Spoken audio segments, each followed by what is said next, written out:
Ms. Jones, you are raging, but there's not enough rage in the world to make him care about you. He doesn't. Now, the other problem is, Mr. Fowler, you wrong as the day is long because you know you don't want to be a family with her, and yet you using her as your own personal 7-Eleven, open 24 hours, right? 7 days a week for your convenience. Your Honor, how can I No. I wasn't I get what you're doing. I get what you're doing. Everybody in here gets what you're doing. You playing with fire.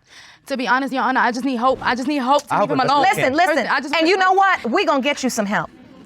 This right here, this has been a very emotionally exhausting hearing for you. So I feel for you. I really do. Because this is a lot of time you done spent with this one. Running behind him, trying to make a family, only to have him stand up and talk about how he really has no intention. I didn't know she was a stranger. Listen, Mr. Fowler, see, all right, we're going to go to the results in a minute, but let me take y'all to school since y'all obviously dropped out. This is the school of life. What you all don't understand is that sex and intimacy creates a bond whether you like it or not. Now, it's a bond even without the baby. Put the baby on the top, that's a bond for life. You may not think it is, but it is. You really shouldn't be doing the act if you don't understand the act, because then you'll know where you're at based on the act, and you won't be here in this courtroom. So every woman you lay down with unprotected that ends up pregnant, you want to wonder why she's standing in the courtroom, he's the daddy, whining about your little raggedy self, because I don't know either. I'm gonna be honest. The only thing I do know is because once you impregnate a woman, there is a connection there that you being crazy and acting a fool, and even you saying I don't love you can't break. Because if it is your child, that's a piece of you she's carried. Do you get it? Your Honor, how can you Do you get it? Do you get it? Yes, but how can you fall in love with a Okay, there you go. So what do you mean? How can you fall in love with a stranger? It's not about falling in love. You having unprotected sex with a stranger, and that's why you making babies all over the place. And that's what you gonna stop. Miss Thorpe, so what happens after he gets these results back? He comes to you and tells you he did it? No, Your Honor, I was at work at the time. He actually texted me and told me that the DNA test came back and that the twins were not his. At the time, I didn't respond automatically because, like I said, I was at work. So he ended up getting very upset and ended up posting it all over social media and telling everybody.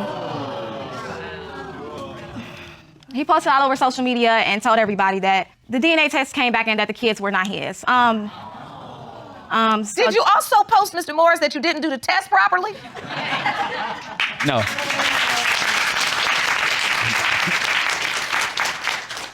I know you didn't. All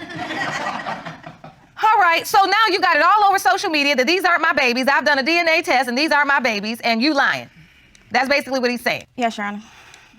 When I called and said the results, I got a response that was like she knew. She had just said, when I said, I got a test done on the twins, they are not mine.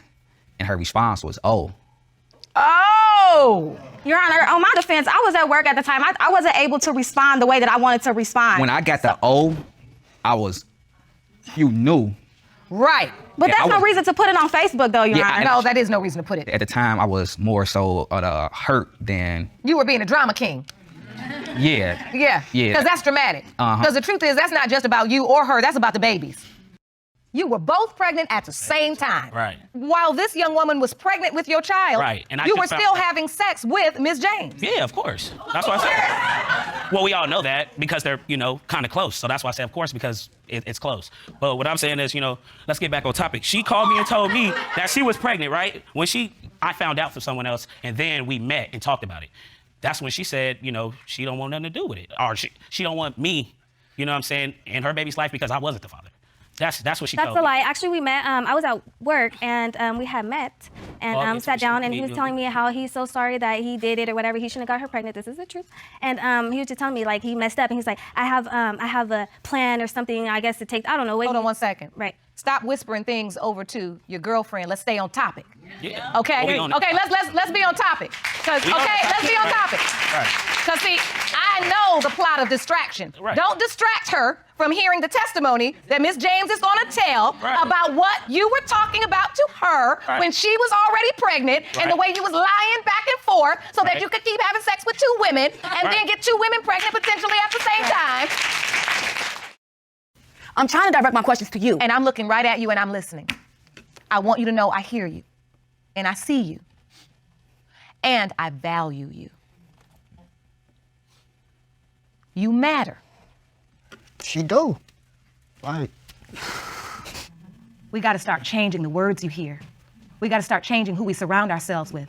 We got to speak love, purpose, and grace over our lives, over ourselves.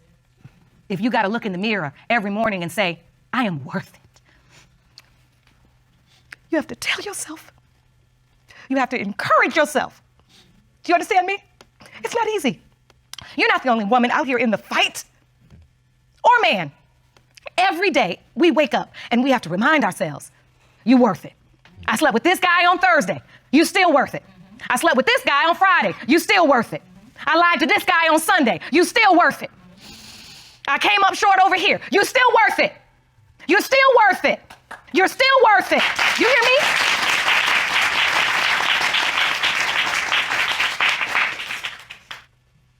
Whether Mr. Drumgold, Mr. Matthews, Mr. Rich, whether any of them are the father or they're not, you still worth it.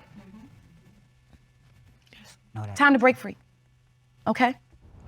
And that's why we're here. That's why we don't just have this court case. That's why we have Dr. Jeff standing by, because you just don't do this 1, 2, 3. Are you ready for the results? Yes, I am.